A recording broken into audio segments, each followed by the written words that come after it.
Qué bueno.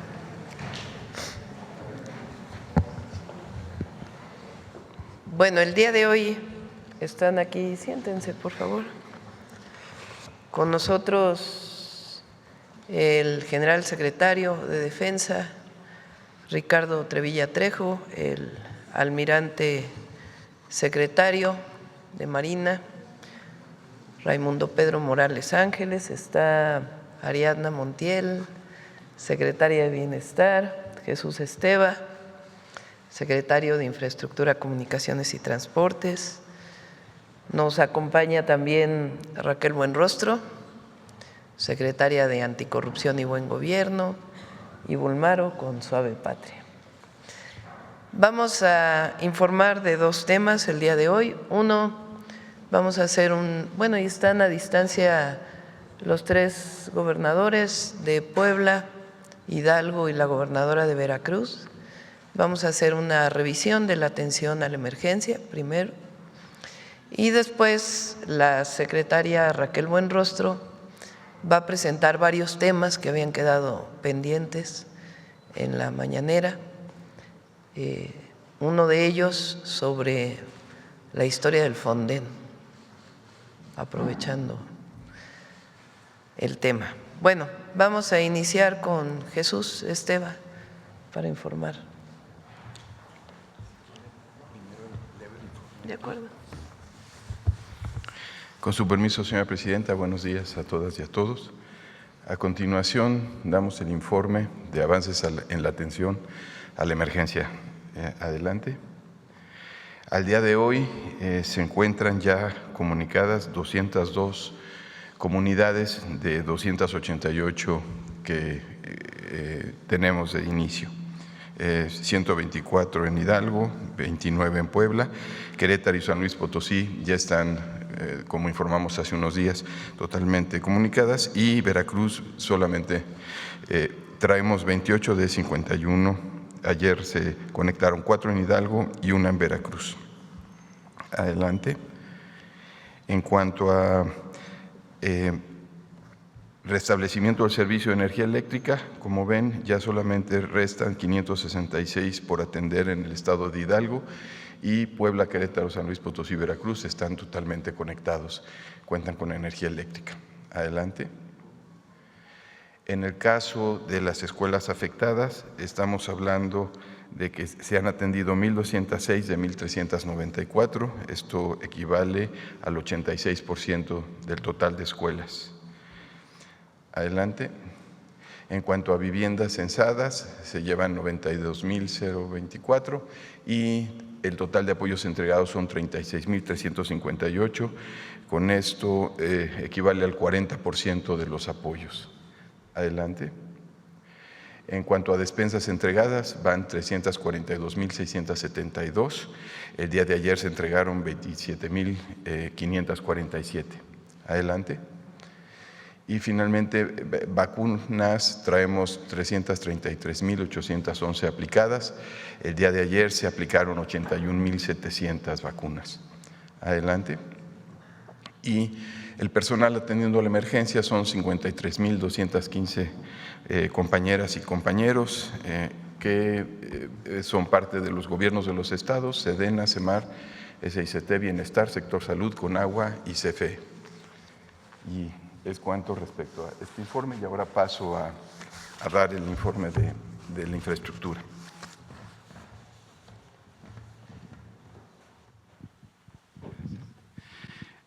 Adelante. Bueno, como mencioné hace unos momentos, se tienen 202 localidades comunicadas de un total de 288. Ratifico el tema de la red federal está completamente comunicada, más de 1,000 kilómetros, y del 14 al 24 de octubre se comunicaron vía terrestre 202 localidades. Adelante. Aquí tenemos el estado de Hidalgo, se ha restablecido el paso en 124 de las 184 localidades con la liberación de 216 caminos.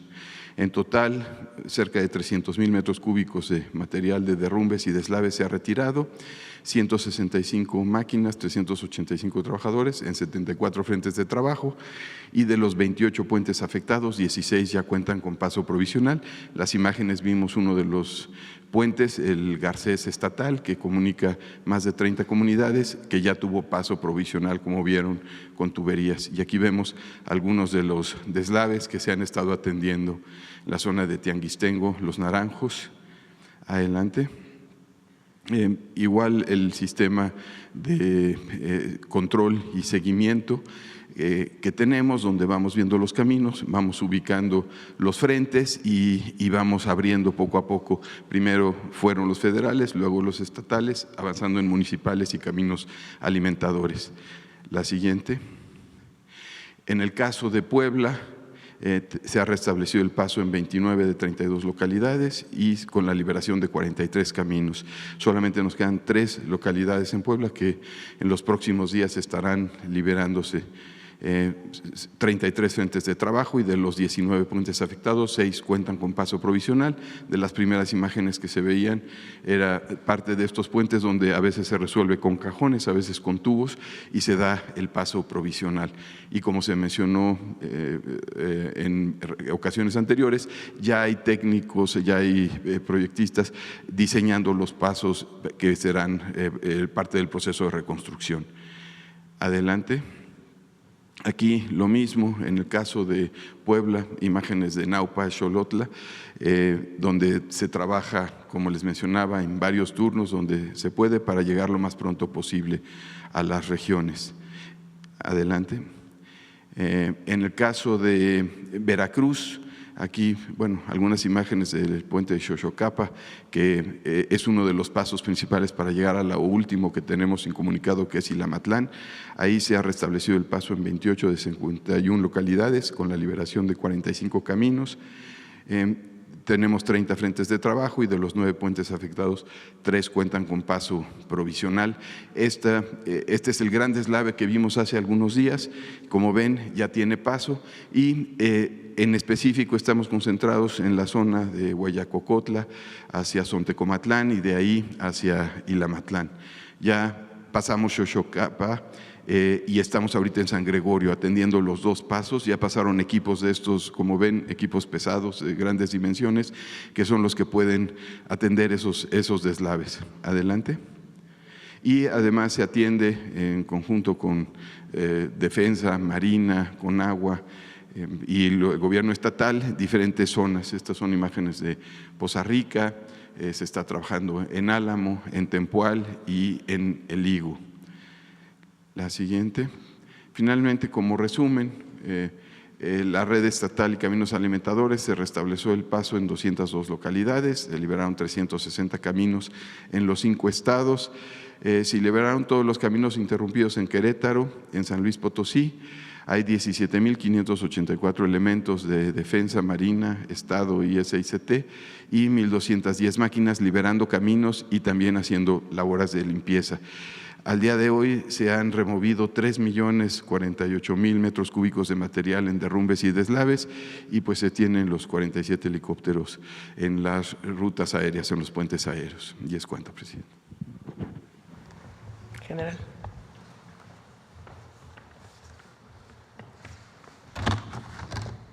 Con su permiso, señor presidente. Buenos días. Adelante, por favor. Bien, continúa el mismo estado de fuerza con 8,859 elementos, maquinaria, aeronaves, vehículos, herramientas, que se informó la ocasión anterior. Nada más que ahora hay una variante. ¿Qué es lo que estamos haciendo? Se está realizando una redefinición del despliegue. ¿Cuál es la intención? Canalizar los efectivos y los materiales de las áreas donde se ha tenido un avance significativo, canalizarlo a aquellas áreas donde se requiere un mayor impulso. Hablando de maquinaria pesada, específicamente en el estado de Hidalgo, el día de mañana se va a reforzar con maquinaria del agrupamiento de ingenieros y también con alguna maquinaria que se encuentra en el campo militar número 1. Adelante, por favor.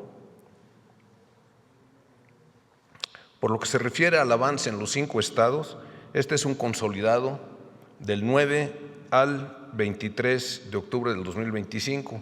Respecto a la fase de auxilio, se han evacuado a 431 personas en puentes aéreos, los puentes aéreos que tenemos en Hidalgo, en Veracruz y en Puebla. Se han realizado 844 operaciones aéreas, se han entregado 307.141 despensas, 619.486 litros de agua embotellada y 560.200 litros de agua potable repartida. Respecto a la fase de recuperación, los resultados que resaltan son 5.373 viviendas desasolvadas, 465.385 metros cúbicos de piedras y tierra retirados. La que sigue, por favor. En relación a la repartición de despensas, el día de ayer finalizó la repartición o la distribución de despensas de emergencia en los estados de San Luis Potosí, Querétaro, Veracruz y Puebla, y dio inicio a la distribución de despensas basadas en los censos que han realizado los servidores de la nación en esos 4 estados. El estado de Hidalgo está pendiente por la situación que está viviendo, todavía hay muchas comunidades incomunicadas, sin embargo se estima que la próxima semana ya estaremos repartiendo esas despensas en base a los censos. Por lo que se refiere a San Luis Potosí, el día de ayer se entregaron en 4 puntos de repartición 2.388 despensas de un total programado de 2.856. Esta repartición va a terminar hasta el 26 de octubre con 9.985 despensas. La que sigue, por favor. En Querétaro, ayer se entregaron en 3 puntos de repartición 1.731 despensas. Adelante. En Poza Rica, en 4 puntos de repartición se entregaron 5.844 despensas de un total programado de 17.241 despensas.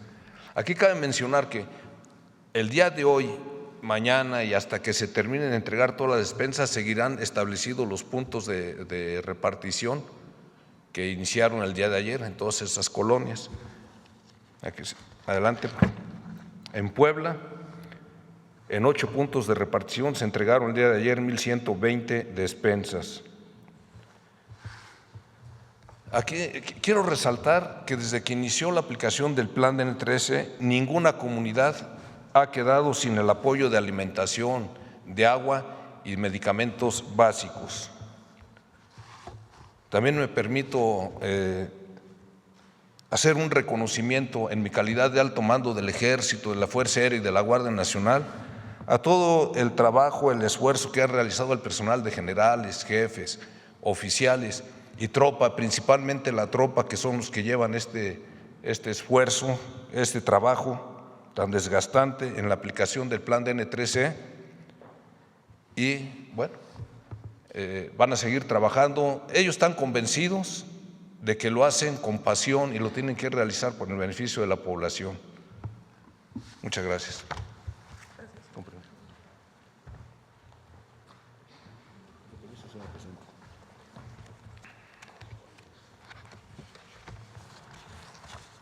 Muy buenos días a todas y a todos.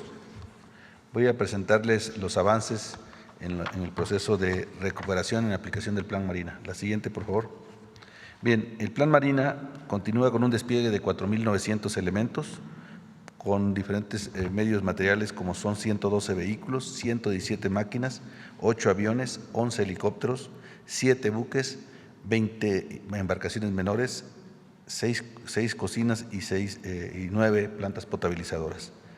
Hemos realizado 438 operaciones aéreas, repartido 31.456 despensas, 13.744 personas auxiliadas, 19.514 atenciones médicas, 49.165 metros cúbicos de basura, lodo y escombro, 49.450 raciones calientes y 206.362 litros de agua administradas a las personas. La siguiente, por favor. En el proceso de limpieza, específicamente del estado de Veracruz, Poza Rica ya se encuentra al 83%, Álamos se encuentra al 80%, El Higo se encuentra al 75% y Tempual al 93%. En los próximos días estaremos concluyendo la limpieza para proceder a las etapas de reconstrucción. La siguiente, por favor. En cuanto a centros de acopio, hemos establecido 70 centros de acopio en diferentes mandos navales alrededor de todo el país y hemos recibido por parte de la Secretaría de Marina 6.695 despensas. Por parte del Estado de Tabasco y Campeche nos remitieron 9.326 despensas. El Estado de Veracruz nos va a entregar 14.000 despensas adicionales a las que ya ha repartido por sí mismo. Total tenemos disponibles ahorita 30.000 despensas para repartir conforme al censo que realiza la Secretaría del Bienestar y están por concentrarse 2.740 despensas que vienen de La Paz, Baja California, además de 116 toneladas de víveres a granel para que nos permita establecer más despensas. También tenemos 7.070 piezas de enseres de limpieza, agua embotellada, enseres de higiene, alimento para mascotas y víveres de a granel. Eso lo está donando la población y quisiera hacerles un reconocimiento por su solidaridad con las personas afectadas. Nosotros lo estamos armando en paquetes para entregarlos a la población. La siguiente, por favor. Respecto al programa de repartición de despensas que tenemos de acuerdo al censo que hacen los servidores de la Nación, para Veracruz tenemos el día 24, es el del día de hoy, 8.295 despensas que repartir, para mañana 4.443, para el 26 de octubre 7.041. Ya concluimos la entrega de despensas en El Higo y seguimos trabajando tanto en Tempual como en Álamo. En total tenemos que entregar 26.000 despensas y tenemos pendiente por entregar 20.000 despensas todavía. Eso sería cuánto, señora presidenta. Muchas gracias.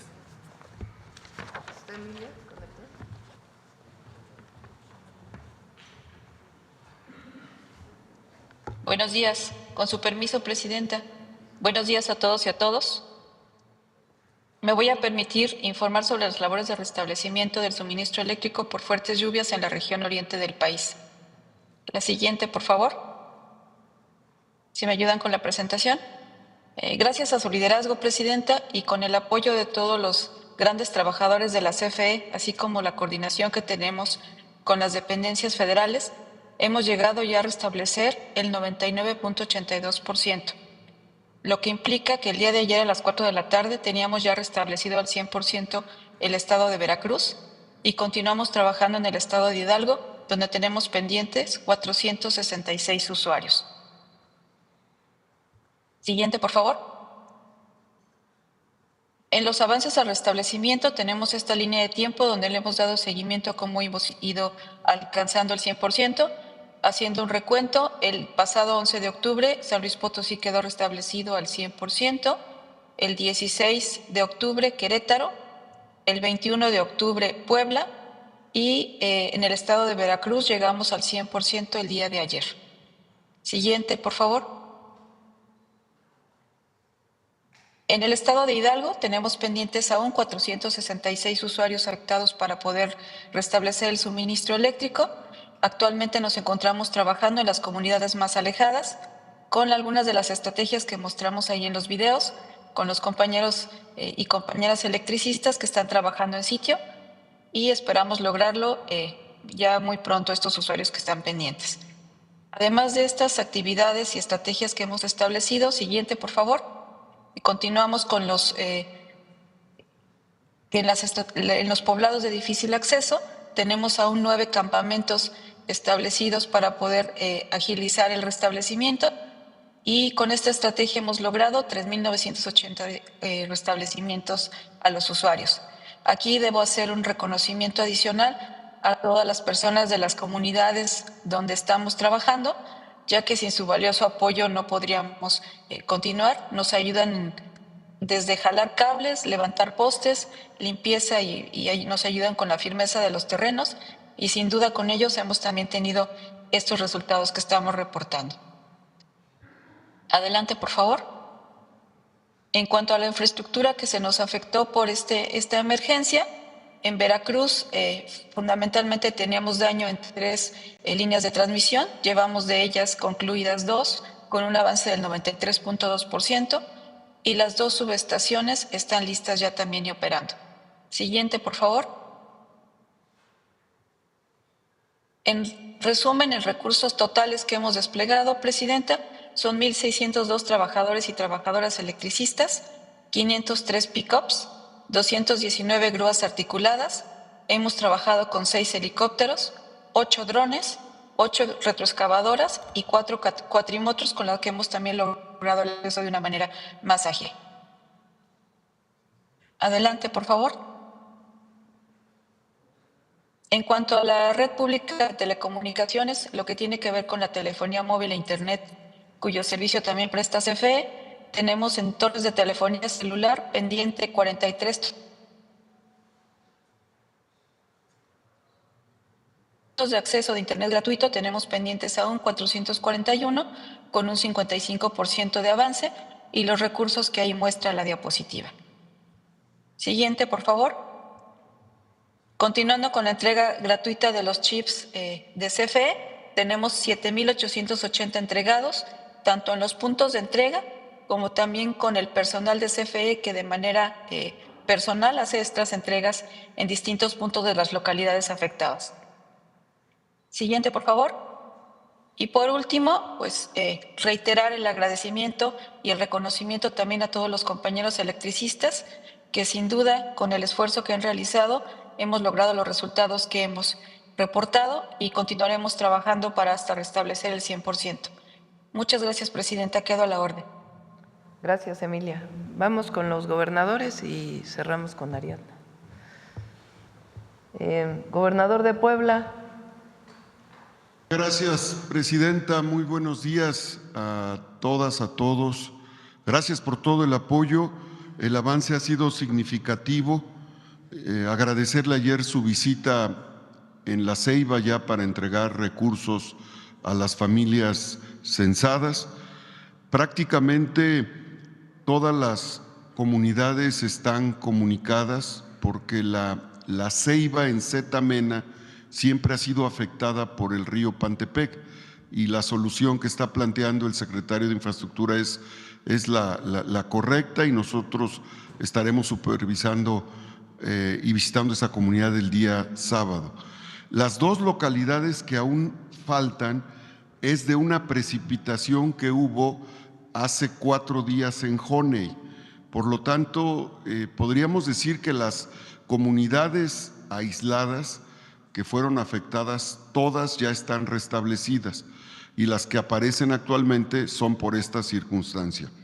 Presidenta, informarle a su audiencia que el número de personas fallecidas fueron hasta este momento 22, y nos faltan 2 solamente, 2 no localizadas. Un niño de 6 años, Tadeo González, que usted visitó esa zona, Nuevo Monterrey, en Huauchinango, a las familias. Es el único niño que nos falta, y un señor de Tetela de Ocampo, Pedro Segura. A las familias que perdieron, los que perdieron la vida, se les ha atendido, como usted ha indicado, que se les dé atención especial, y todos los trabajos con la maquinaria, 143 máquinas de diferentes instituciones y 11 helicópteros lograron los puentes aéreos. Y en resumen, agradecerle a usted, a todo su gobierno, a la Secretaría de Salud, al IMSS Bienestar, ISSSTE, a la Sedena, la Marina, la Guardia. Aquí me acompañan los mandos de la Guardia Nacional, de la Sedena y de la Marina, y el equipo del gobierno del Estado. Puebla está está adelante, está bien, gracias a usted, a su oportuna intervención y a la sociedad civil también que nos ha apoyado. Muchas gracias, presidenta. Muchas gracias, Alejandro. Vamos con Julio Menchaca en Hidalgo. Buenos días, presidenta. Les saludamos desde el Centro de Información, que al día siguiente de la emergencia se constituyó aquí en Palacio de Gobierno. Hay enlaces de todas las dependencias federales y estatales que tienen que ver con la atención de esta emergencia. Ya los titulares, los integrantes de su gabinete han hecho referencia a los datos. Solamente me gustaría puntualizar que en 9 días de los 28 municipios de atención prioritaria, solamente restan 17 que se han comunicado a 25,213 personas y que están en operación 239 máquinas. Se han distribuido 138,201 despensas, se han realizado 444 vuelos, se ha desplegado un ejército de 9,774 personas del gobierno estatal, del gobierno federal. Se tienen en funcionamiento 16 refugios temporales en beneficio de 657 personas. Al día de hoy, en los 28 municipios prioritarios, 125,273 estudiantes, que es el 78% de un total de 160,612, ya se encuentran en actividades escolares de manera presencial o a distancia. Presidente, el día de ayer se hizo un sobrevuelo con los ingenieros militares de acuerdo a su instrucción. Hoy realizarán 3 y tendremos una información más cercana de lo que está pasando. Un agradecimiento de corazón de las y los hidalguenses porque todas las dependencias federales han estado al pendiente, porque se han puesto bien la camiseta. Tenemos reuniones permanentes después de la reunión con usted a las 7:30 de la noche, terminando, hacemos una reunión de evaluación y esa combinación de esfuerzo va en camino para atender muy pronto la emergencia. Hoy lo que nos surge es la comunicación, es abrir los caminos y que la salud y que la integridad de las personas esté a salvo. Apreciamos mucho siempre su acompañamiento y su apoyo y estaremos recibiéndola en unas horas más. Muchísimas gracias, presidenta. Gracias, Julio. Gracias, gobernador. Rocío, Veracruz. Buenos días, presidenta. Con el gusto de saludarlos a usted y a todo el auditorio, a todo el pueblo de México, que aprovecho para agradecer toda la solidaridad, todo el apoyo en que todo el pueblo de México le ha dado a Veracruz, en especial al gobierno federal que usted encabeza. Todo el gobierno se ha desplegado para ayudar al pueblo veracruzano ante estas lluvias torrenciales que tuvimos. Y a 14 días después de los sucesos, hay solamente una cabecera municipal incomunicada, Ilamatlán, y de ella hay 23 comunidades incomunicadas, como lo dijo el secretario Esteva, y se está trabajando con máquinas. Se trabaja en limpieza muy fuerte en el área urbana, como es Poza Rica, Álamo, Tempoal y, por supuesto, El Higo. En Poza Rica se lleva un 83% de avance, tal como lo reportó el secretario Almirante. En Álamo un 80%. Tan solo en Poza Rica traemos 662 equipos de maquinaria pesada que trabaja las 24 horas en turnos para poder levantar las miles de toneladas de lodo y basura que dejó pues esta contingencia.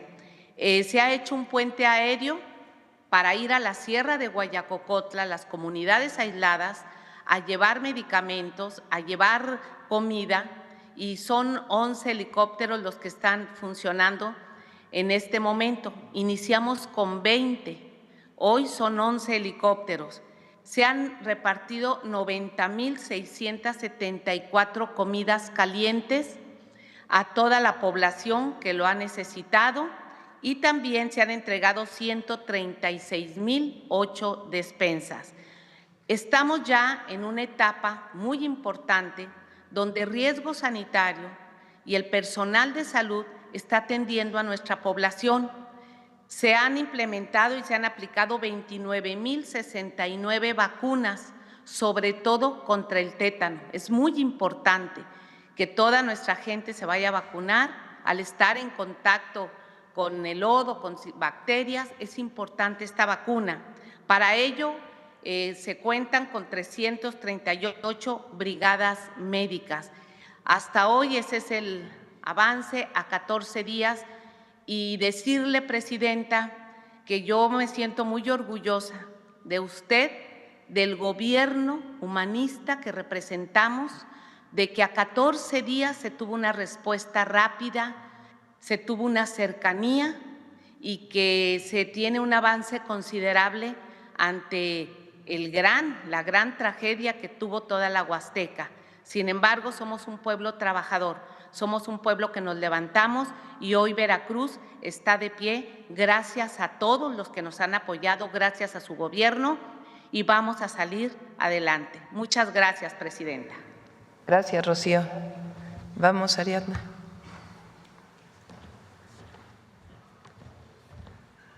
Con su permiso, Presidenta. Muy buenos días. Vamos a presentar el avance del censo y del pago adelante. Hemos ya intervenido en 119 municipios. Vamos avanzando porque se van abriendo las vías de comunicación, aunque en varios municipios nosotros entramos caminando para que la gente supiera que se le iba a apoyar y estuviera un poco más tranquila. Adelante. Al día de hoy llevamos 92,024 viviendas censadas. Ya tenemos concluido el censo en Querétaro, en San Luis Potosí y en Puebla. Está aún activo en las zonas que comenta el secretario de Infraestructura, Jesús Esteva, que aún se mantiene la operación para abrir los caminos, tanto en Hidalgo como en Veracruz. Básicamente la región de la Huasteca en Veracruz y de la Sierra Otomitepegua en Hidalgo. Mantenemos la actividad del censo ahí. Adelante. En este momento llevamos 13,673 registros en Hidalgo, 2,465 en Querétaro, 11,513 en Puebla, 9,985 en San Luis Potosí y en el caso de Veracruz, 54,388 registros. Ya estas tareas, hemos realizado el censo de manera permanente desde el primer día que llegamos y ahora ya estamos entregando los apoyos. Adelante. Hasta el día de ayer hemos entregado 36,358 apoyos de la primer parte, que son 20,000 pesos, y también se les entregan sus vales para las despensas y sus vales para los enseres, que vendrá en otra etapa, pero de una vez se están entregando estos vales. Estamos entregando estos recursos a 13 días de sucedido el fenómeno para que a las personas les ayude a salir adelante en esta primera etapa. Esa ha sido la instrucción de nuestra presidenta y agradecemos también que en el punto de entrega de los apoyos económicos está la Secretaría de la Defensa Nacional y la Secretaría de Marina, entregando las despensas y también resguardando la seguridad de los recursos y de las personas. Hemos pagado en 52 sedes de 75 que haremos esta semana. Para las personas que siguen siendo censadas en Veracruz e Hidalgo, esto va a ser la próxima semana y donde ya tenemos un avance y ya cerramos los municipios. En Hidalgo mañana vamos a iniciar, pero que no se preocupen quienes están siendo censados aún, la próxima semana se entregarán estos apoyos. Cualquier duda, en todos los municipios hay un módulo de la Secretaría de Bienestar que se instaló para atender alguna incidencia respecto al censo, al pago, alguna duda de las actividades que estamos haciendo con los afectados. Es cuanto, Presidenta. Vamos, Raquel, y luego pasamos un video de agradecimiento. Con su permiso, Presidenta, buenos días a todos. Son varios temas, vamos viendo uno por uno. Empezamos con ventiladores, 2,000 ventiladores.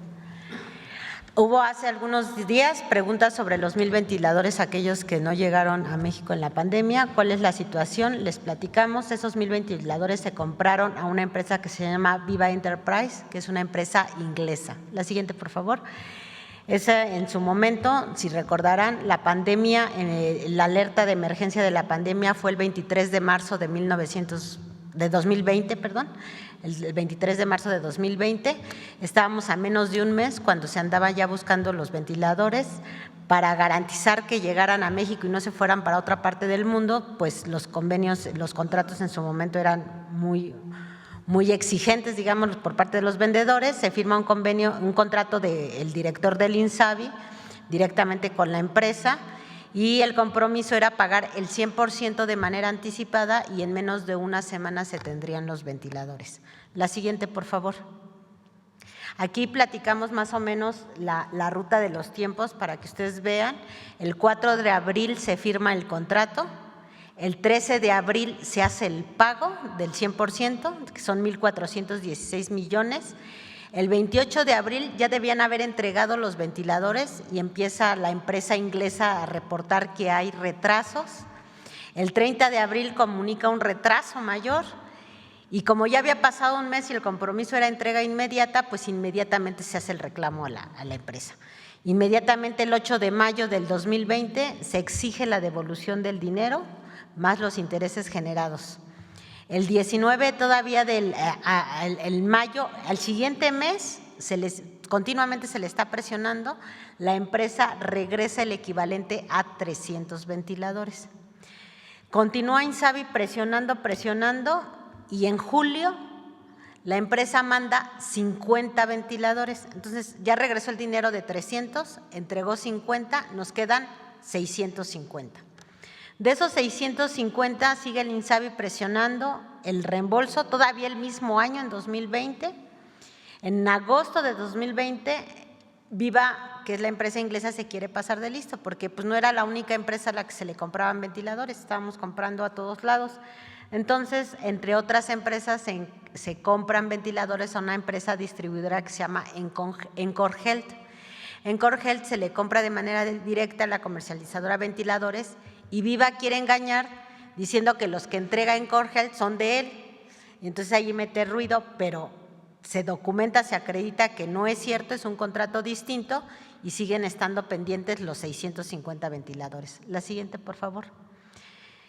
Eso todo ocurrió en 2020. Enseguida, en el año 2021, ante la no recuperación y no reacción de la empresa, el INSABI presenta una denuncia penal con la Fiscalía General de la República, la cual todavía se encuentra en proceso de investigación.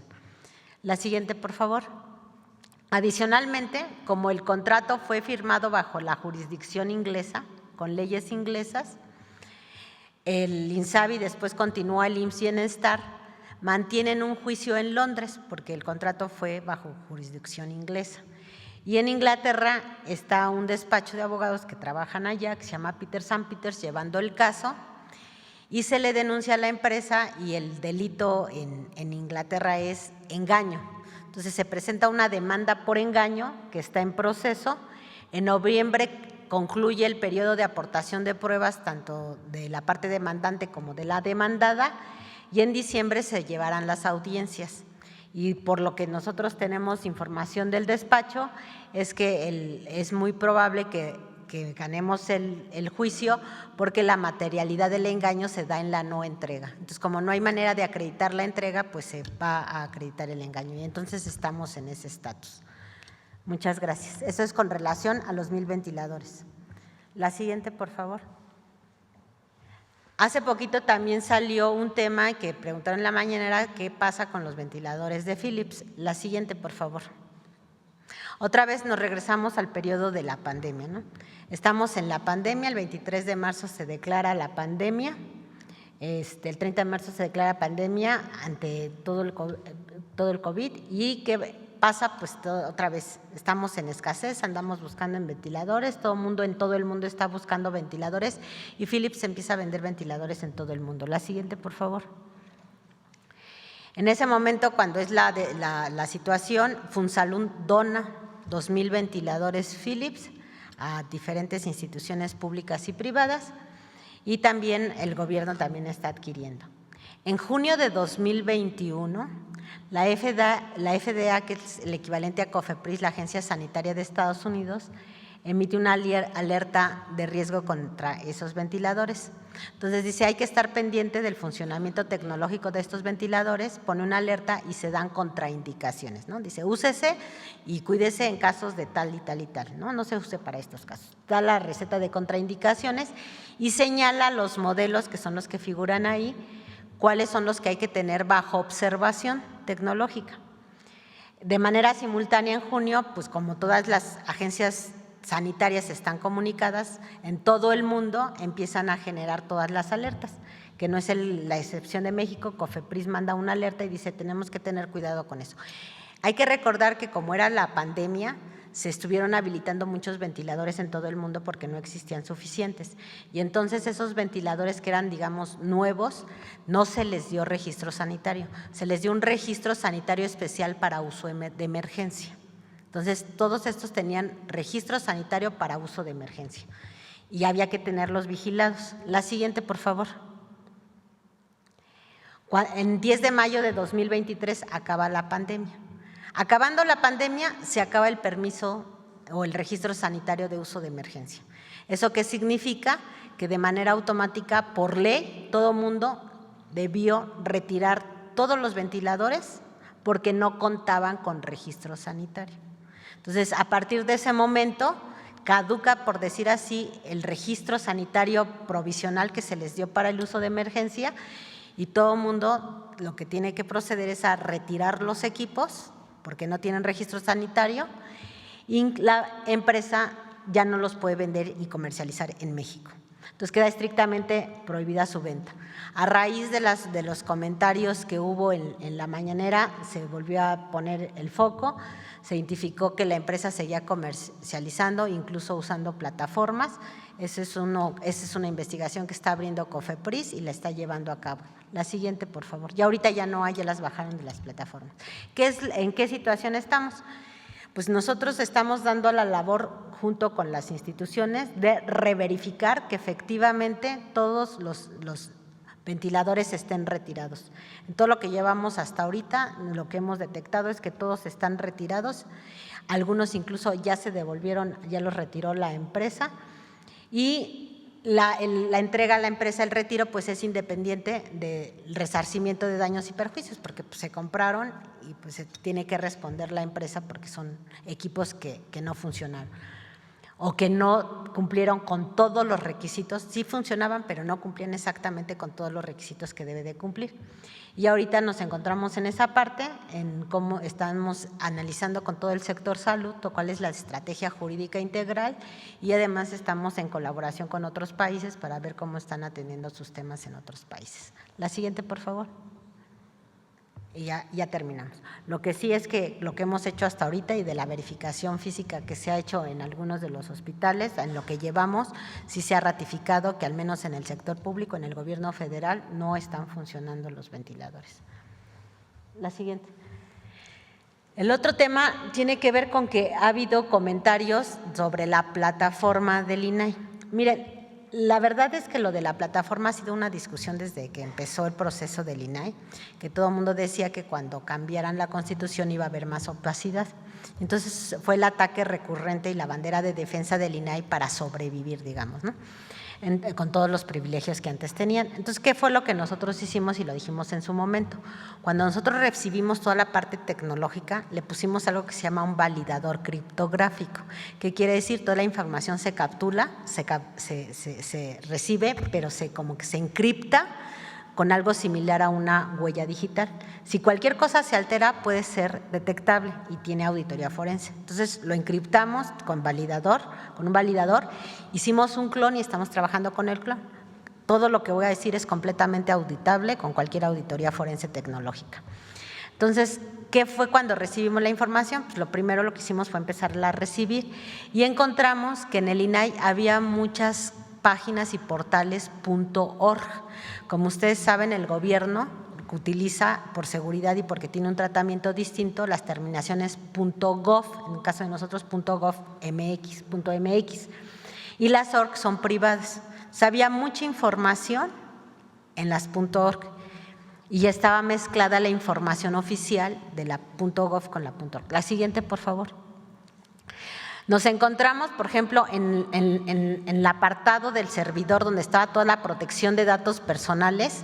Había, por ejemplo, esta plataforma de compras tipo Amazon, que aquí la tenemos en foto porque estaba lleno de virus, de troyanos, estaba atacando todos los sistemas, entonces la tuvimos que dar de baja. Entonces dicen, oye, es que la plataforma no tiene lo mismo. No, pues no tiene lo mismo porque lo estuvimos depurando, porque no podíamos pasarle exactamente igual. Y si le damos clic, también esta también es un video por seguridad de los sistemas aquí en Presidencia. Ustedes lo pueden utilizar, si les reparten la presentación pueden copiar la liga, eso está vigente, y llevaban, por ejemplo, aquí a casinos. Entonces había muchas páginas así. Entrabas a la plataforma del INAI y nos llevaba a ventas online, nos llevaba a casinos, nos llevaba a juegos, y todo esto estaba lleno de virus y algunas, por ejemplo, algunas plataformas .org eran diseñadas por gente que era contratada por el INAI, que subía ahí información según sus estudios de transparencia, que luego lo que salían eran estadísticas que hacía el propio INAI, o sea, no había que pagarle a nadie para sacar eso, ¿no? Pero lo ponían en páginas .org. Todo eso lo estuvimos depurando. Eso es cuanto a la información. En cuanto a los sistemas no se les daba mantenimiento, no traían seguridad, tenían problemas la infraestructura, la arquitectura, pues obviamente con los cambios constitucionales, la arquitectura tecnológica no corresponde al diseño de la Constitución, entonces tiene que haber adaptaciones y está muy vieja, la verdad.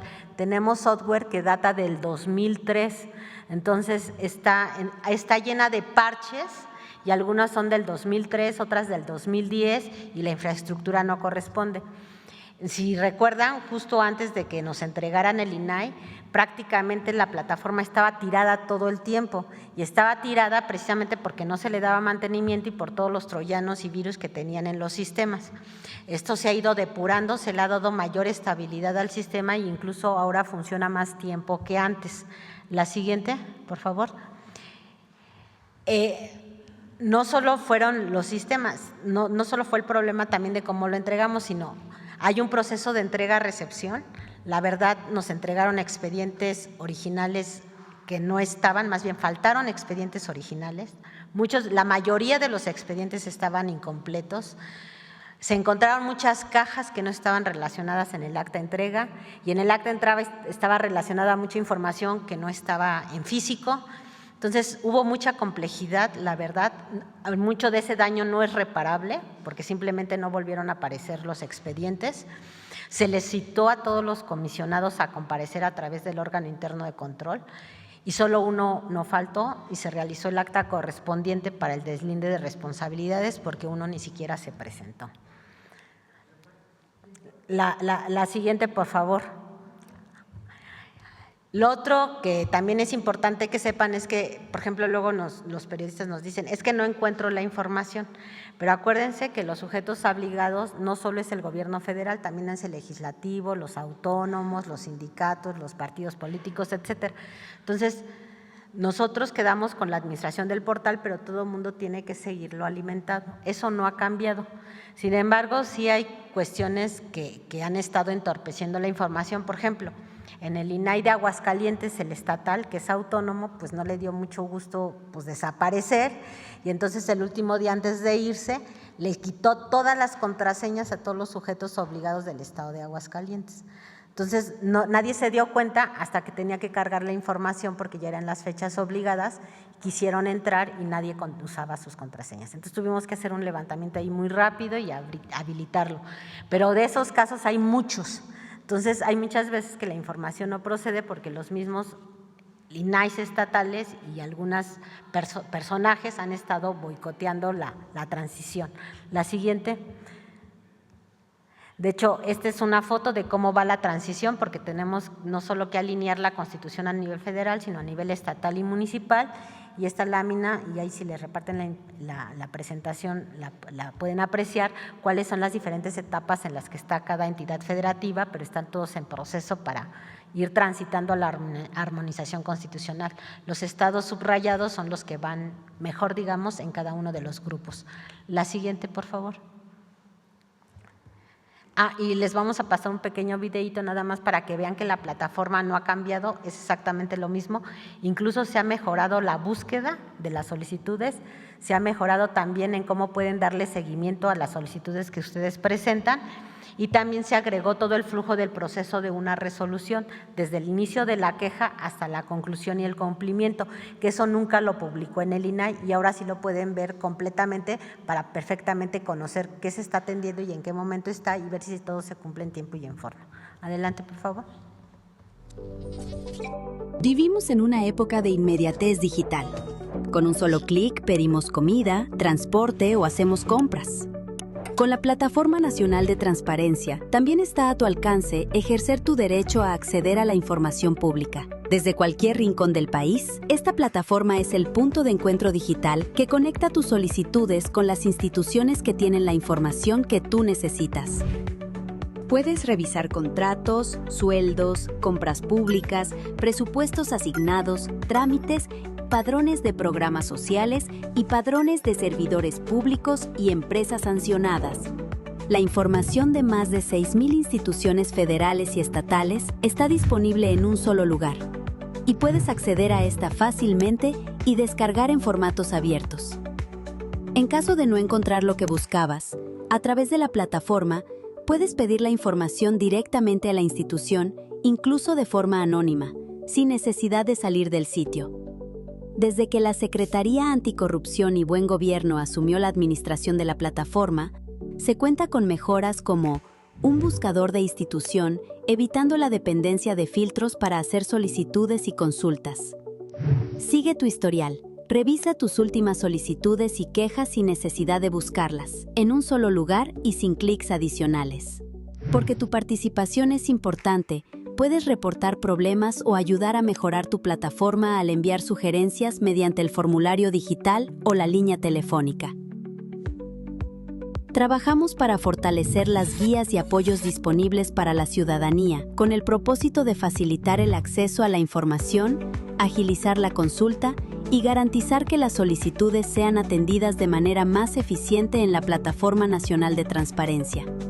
Cada búsqueda, cada solicitud, cada expediente atendido es un paso hacia un gobierno que rinde cuentas y una ciudadanía más informada.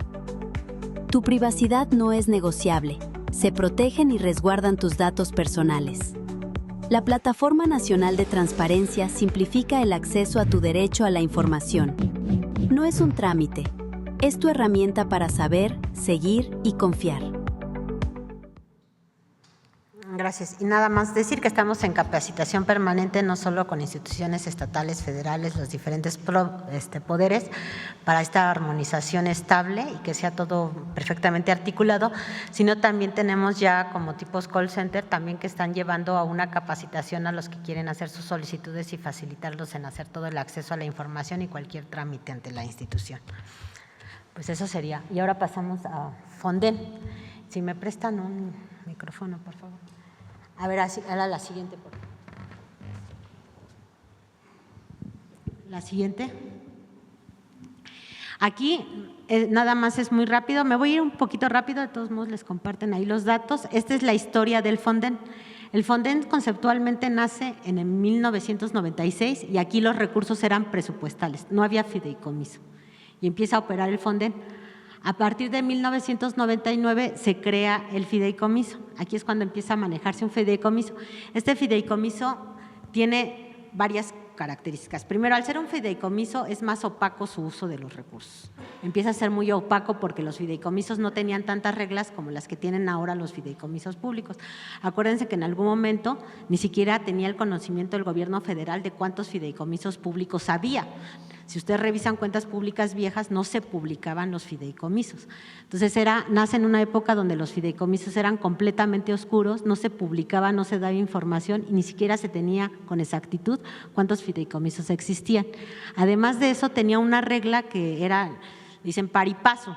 La federación daba dinero, sí, solo sí, el Estado o el municipio daba dinero. Si un municipio no tenía dinero y estaba en desastre natural, pues no había recurso federal. Entonces, pues bonita ayuda porque no había dinero. Entonces, solo si se aportaba el 50%, el Estado aportaba, el gobierno federal aportaba el 50%. Luego empiezan a crear reglas que son complicadísimas, ahorita vamos a ver qué tan complicadas eran. Después del 2000 al 2009 empiezan a hacer una serie de reglas que vuelven muy burocrático el sistema del fideicomiso. Era tan burocrático que no podían ayudar nada. Había veces que se tardaban hasta en reaccionar 120 días después de la emergencia. O sea, sucedía la urgencia y por hacer todo el trámite pasaban 120 días cuando apenas empezaban a ver qué iban a hacer. Entonces surge una nueva figura que se llamaba apoyo parcial inmediato, que ahí entonces dicen, ya no voy a esperar un poquito a que el Estado o el municipio reaccione, sino yo como gobierno federal voy a actuar de manera inmediata, pero era con recursos del Fonden. Entonces, como otra vez el fideicomiso sigue siendo oscuro, de más opaco, y con la actuación inmediata, aquí se destapa muchísimo y ahorita lo vamos a ver más adelante el presupuesto, ¿no? O sea, los desastres llevaban un ritmo y de repente pum, se libera muchísimo. Es entre que reaccionan un poquito más rápido, pero también se aprovechan mucho de la figura para sacar cada vez más dinero. En 2010 cambian la regla y ya dicen que ya puede aportar el gobierno federal la mitad sin necesidad de que sea el Estado y el municipio. Y aquí en el 2021 pues ya desaparece la figura de Fonden. La siguiente, por favor. Este es un flujo de cómo eran las reglas de operación del Fonden antes que desaparecieran. Miren, se tardaba nada más 3 días en que el municipio o el Estado presentara la solicitud de declaratoria de desastre, porque primero tenía que haber una declaratoria en diario oficial, si no, no se podía gastar el dinero. Pero pues, si el municipio estaba, como en estas ocasiones, inundado, pues a qué hora metía la declaratoria de desastre. 3 días fue lo que se llevó el gobierno federal en este evento, por ejemplo, en liberar ya todas las carreteras federales después del evento. Sucedió el evento y en 3 días ya habían concluido toda la liberación de las carreteras federales. Y aquí apenas estaban metiendo la solicitud de declaratoria de desastre. 3 días más en lo que Gobernación lo turnaba y lo pasaba a revisar el dictamen. Luego otro día más en convocar a un comité que decía si el dictamen pasaba o no pasaba. Y luego 10 días para que un comité se reuniera para hacer una evaluación de los daños técnicos y poder determinar un presupuesto. Ahorita donde estamos todavía ni siquiera… Fines de semana no, porque eran días hábiles. O sea, ahorita donde estamos ni siquiera ha concluido este proceso. Y ya la Secretaría de Bienestar acaba de decir que ya están presentando los apoyos económicos y todavía no hubiéramos terminado ni siquiera este proceso. Y así nos podemos ir. Y nada más siendo el periodo más corto que estaba marcando el procedimiento nos llevaría 42 días hábiles en llegar a la aprobación. Después de aquí lo que seguía era un plan de ejecución y después del plan de ejecución ya se empezaba a gastar el dinero. Entonces, lo más rápido que lo gastaban era, si bien nos iba, 3 meses y mientras pues la ayuda no llegaba, ¿no? Entonces, esto era completamente inoperante, inhábil y además oscuro. La siguiente, por favor. Pues, ¿qué pasó con el tiempo? Pues todo el mundo dijo, pues el Fonden no funciona, no llegan los tiempos. Hay un dictamen incluso de la Auditoría Superior de la Federación de 2017 que dice, el Fonden es ineficaz, ineficiente, tiene altos costos, es más reactivo que preventivo, tiene un exceso de burocracia y una falta de coordinación, es opaco y tiene múltiples actos de corrupción y no se garantiza una atención al ciudadano. También hay que decir que en esta época los apoyos todos eran para liberar lo que son servicios públicos y bienes públicos. No había apoyos a la población. Hay un intento que ahorita lo vamos a ver de qué tan mal les funcionó.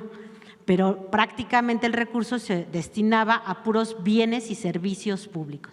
Y la ayuda que le lleva directamente a las personas era nula. La siguiente, por favor. Aquí vamos a ver el presupuesto, son millones de pesos nominales. Y aquí, este es el 2010, aquí es cuando aparece el fideicomiso. Vemos cómo se sube el dinero.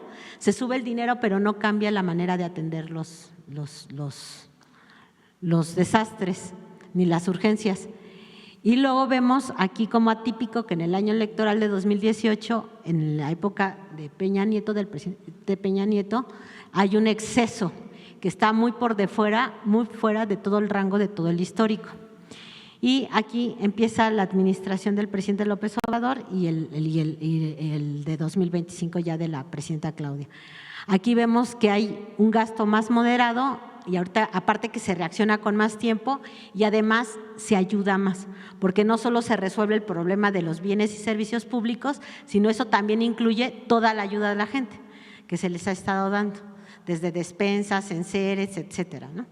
Las becas, las reconstrucciones. La siguiente, por favor. Aquí, a continuación, en el 2018, que es el pico más grande, lo que observamos, hay declaratorias de desastre, digamos, ordinarias y extraordinarias.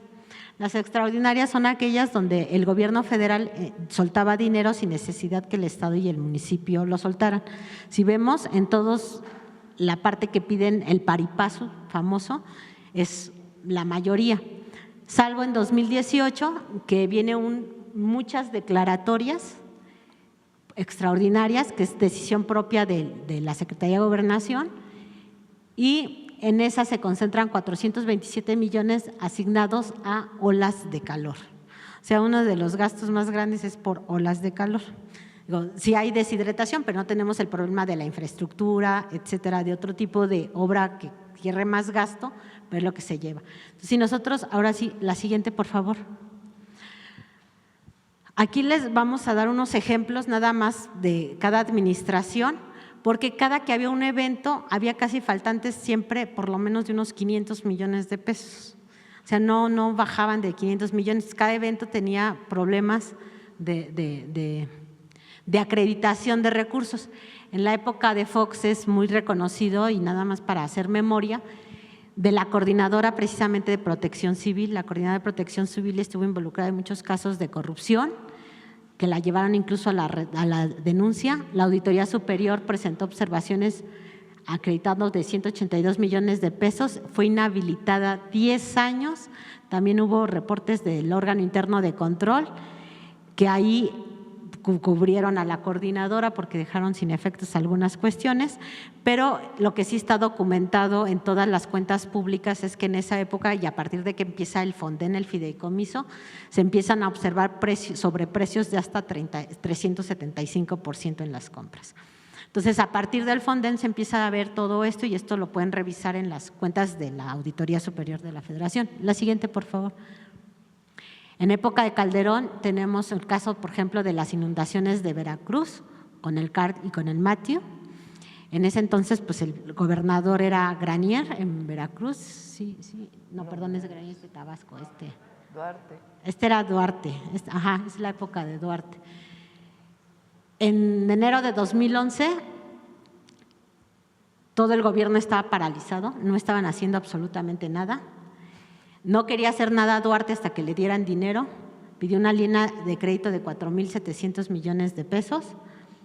El Fonden autoriza para Veracruz 7,411, se tardaron muchísimo, si ustedes se acuerdan, en reaccionar y responder, y al final del día el gobierno de Veracruz devolvió 537 millones sin usarlos, y eso adicional a todo lo que no pudo comprobar.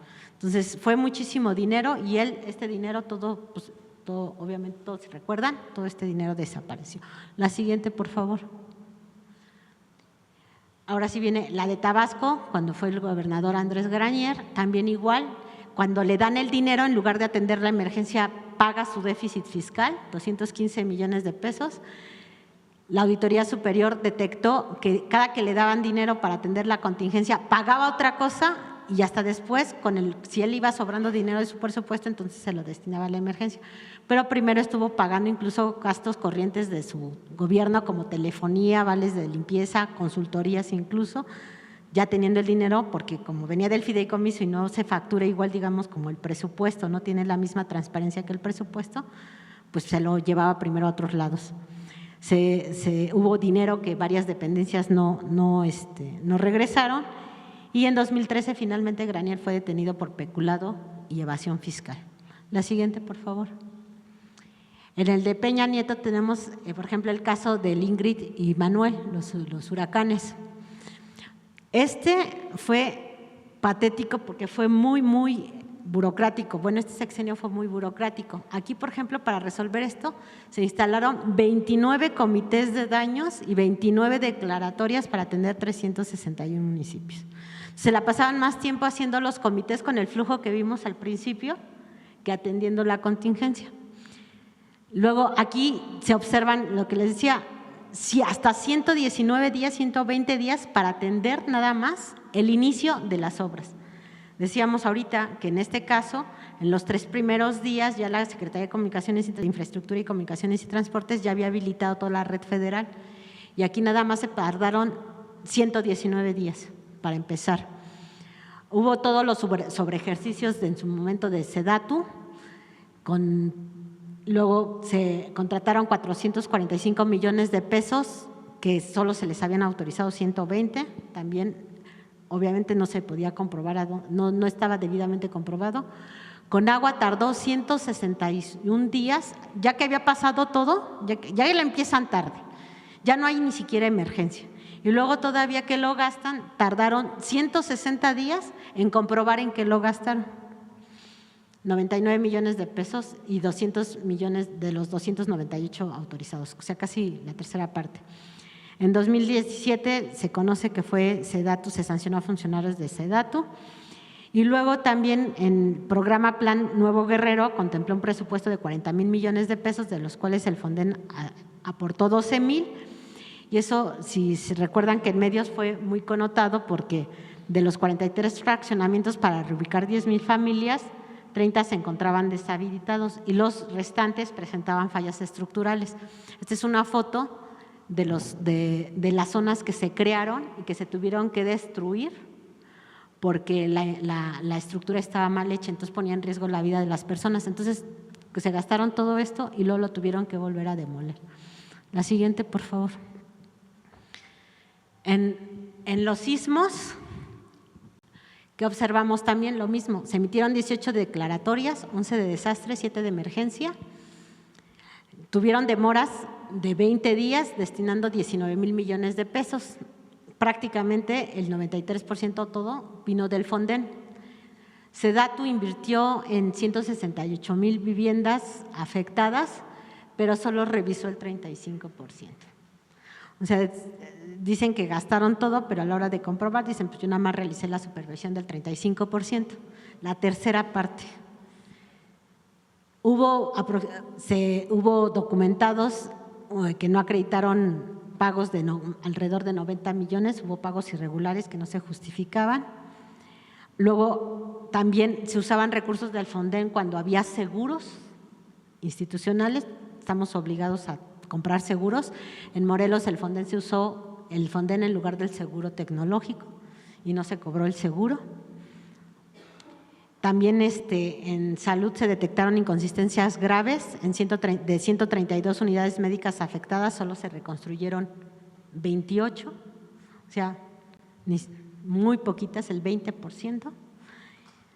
Después aquí, ese ya no fue recurso público, pero en su momento pues se efectuaron fideicomisos y donaciones por 5,000 millones de pesos también, que nunca se transparentó.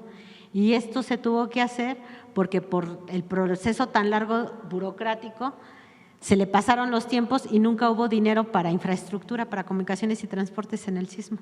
El proceso era tan largo porque ya después que aprobabas todo tenías 30 días para empezar con el programa, se le fueron los 30 días y entonces ya nunca recibió el dinero. La siguiente, por favor. Ya en la época del presidente López Obrador, a diferencia de otras administraciones, va apoyo directo a la población, además de que se actúa más rápido. En el huracán Otis se atendieron más de 300,000 personas, en el John más de 140,000, en el Eric casi 60,000. Con inversiones, o sea, se hizo muchísimo más rápido, con menos dinero y además con ayuda directa a la gente. La siguiente, por favor. Ya es la última. Un poco de información. Bueno, vamos a las preguntas. A ver